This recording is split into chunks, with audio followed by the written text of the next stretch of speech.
lives among us, all that He does, all of His mercy, and all of His love.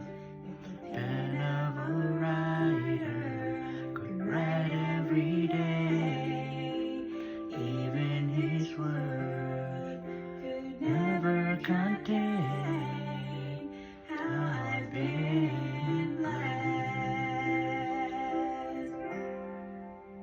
Morning and winter, flowers in spring, laughter and summer, the changing of leaves.